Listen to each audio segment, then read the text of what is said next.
ಏಕೆ ಬೇಕು ಸಚಿವ ಸ್ಥಾನ? ಏಕೆ ಬೇಕು ಸಚಿವ ಸ್ಥಾನ?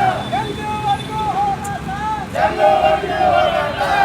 ನಮ್ಮ ರೋಣ ಮತಕ್ಷೇತ್ರದ ಜನಪ್ರಿಯ ಶಾಸಕರು 4 ಬಾರಿ ರೋಣ ಮತಕ್ಷೇತ್ರದಿಂದ ಆಯ್ಕೆಯಾಗಿದ್ದಾರೆ. ಅವರಿಗೆ ಸಚಿವ ಸ್ಥಾನ ಸಿಗಬೇಕನ್ನೋದು ನಮ್ಮ ರೋಣ ಮತಕ್ಷೇತ್ರದ ಎಲ್ಲ ಕಾಂಗ್ರೆಸ್ ಪಕ್ಷದ ಎಲ್ಲ ಅಭಿಮಾನಿಗಳು, GS ಪಾಟೀಲ್ ಅಭಿಮಾನಿಗಳು, ಎಲ್ಲ ಪಕ್ಷದೆಲ್ಲ ಹಿರಿಯ ಮುಖಂಡರು ಅವರು ಒತ್ತಾಸೆ ಆಗಿದೆ. ಅವರಿಗೆ ಸಚಿವ ಸ್ಥಾನ ಸಿಗಬೇಕನ್ನೋದು ಅವರು ಭಾಳ ಒಂದು ದೃಢವಾದಂಥ ನಿರ್ಧಾರವನ್ನು ಮಾಡಿಕೊಂಡು ನಮ್ಮ ತುಮಕೂರಿನ ಶ್ರೀ ಸಿದ್ಧಗಂಗಾ ಮಠದಿಂದ ಸಿದ್ಧಗಂಗಾ ಮಠದಿಂದ ನಿನ್ನೆ ನೆಲ್ಲಮಂಗಲದವರೆಗೆ ಪಾದಯಾತ್ರೆಯನ್ನು ಮಾಡಿದ್ದಾರೆ ಎಲ್ಲ ಕಾರ್ಯಕರ್ತರು. ಅವರು ಒಂದು ಇಚ್ಛಾಶಕ್ತಿಯಿಂದ ಈ ಪಾದಯಾತ್ರೆ ಪ್ರಾರಂಭವಾಗಿದೆ. ಸರ್, ಇವಾಗ ಇಂಥದ್ದೇ ಸಚಿವ ಸ್ಥಾನ ಬೇಕು ಅಂತ ಏನಾದ್ರು ಲಾಬಿ ಇದೆಯಾ, ಅಥವಾ ಸಚಿವ ಸ್ಥಾನ ಸಿಗುತ್ತೆ ಅಂತ ಏನಾದ್ರು ನಿರೀಕ್ಷೆ ಏನಾದ್ರು ಇದೆಯಾ ಅಂತ?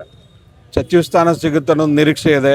ಯಾಕಂತಂದರೆ ಭಾಳ ಒಬ್ಬ ಹಿರಿಯ ನಾಯಕರವರು, ಸಾಕಷ್ಟು ಅನುಭವ ಇರತಕ್ಕಂಥದ್ದು. ಅವರಿಗೆ ಸೇವೆ ಮಾಡೋಕ್ಕೆ, ಈಗ ನಿಗಮ ಮಂಡಳಿಯಲ್ಲಿ ಸೇವೆ ಮಾಡೋಕ್ಕೆ ಅವಕಾಶ ಸಿಕ್ಕಾಗ ಅವರು ಸಾಕಷ್ಟು ರಾಜ್ಯದಲ್ಲಿ ಸಾಕಷ್ಟು ಅಭಿವೃದ್ಧಿ ಕೆಲಸ ಕಾರ್ಯಗಳನ್ನು ಮಾಡಿದ್ದಾರೆ. ಅವರಿಗೆ ಆದಂಥ ಒಂದು ಇದು ಇದೆ. ಅವರಿಗೆ ಯಾವ ಖಾತೆ ಅಂತ ಏನಿದ್ದಿಲ್ಲ, ಬಟ್ ಅವರಿಗೆ ನಮ್ಮ ಹೈಕಮಾಂಡ್ದವ್ರು ಯಾವುದೇ ಕೊಟ್ಟರು ಕೂಡ ಸ್ವೀಕರಿಸಿ. ಸರ್, ಈಗ ಹೊಸಬ್ರಿಗೆ ಮಣೆ ಹಾಕೋದಿಕ್ಕೆ ಹೋಗಿ ಪಕ್ಷದಲ್ಲಿ ಹೊಸ ಶಾಸಕರಿಗೆ ಮಣೆ ಹಾಕೋದಿಕ್ಕೆ ಹೋಗಿ ಹಳೆಯ ಶಾಸಕರನ್ನ ಹಾಗೂ ಹಳೆ ತಲೆಮಾರಿನ ವ್ಯಕ್ತಿಗಳನ್ನ ಕಾಂಗ್ರೆಸ್ ಪಕ್ಷ ಎಲ್ಲರೂ ಒಂದ್ ಕಡೆ ಕಡೆಗಣನೆ ಮಾಡ್ತಿದ್ಯಾ ಅಂತ ಅನಿಸ್ತಿದ್ಯಾ? ಹಂಗೇನು ಅನಿಸೋದಿಲ್ಲ. ಯಾಕಂತಂದರೆ ಯಾವಾಗಲೂ ನಮ್ಮ ಕಾಂಗ್ರೆಸ್ ಪಕ್ಷ ಒಂದು ದೊಡ್ಡ ಪಕ್ಷ ಇದು.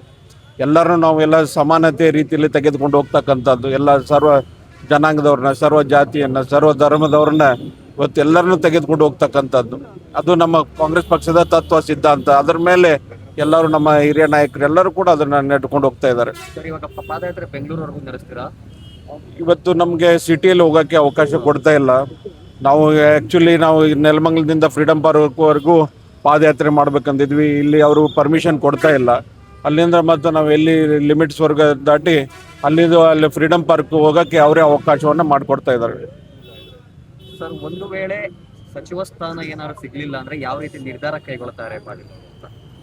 ಸಚಿವ ಸ್ಥಾನ ಸಿಗಲಿಲ್ಲ ಅಂದರೆ ಇದನ್ನೆಲ್ಲ ತೀರ್ಮಾನ ತೊಗೊಂಡಿದ್ದು ನಮ್ಮೆಲ್ಲ ಪಕ್ಷದೆಲ್ಲ ಹಿರಿಯ ಮುಖಂಡರು.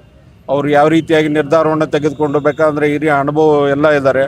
ಅವ್ರ ಮುಂದೆ ಅವರು ಯಾವ ರೀತಿಯಾಗಿ ಏನೇನು ಮಾಡಿಕೊಂಡು ನಿರ್ಧಾರವನ್ನು ತೆಗೆದುಕೊಳ್ತಾರೆ ನಮ್ಮ ಪಕ್ಷದ ಎಲ್ಲ ಕಾರ್ಯಕರ್ತರ ಮೇಲೆ, ಅಭಿಮಾನಿಗಳ ಮೇಲೆ ಇದೆ.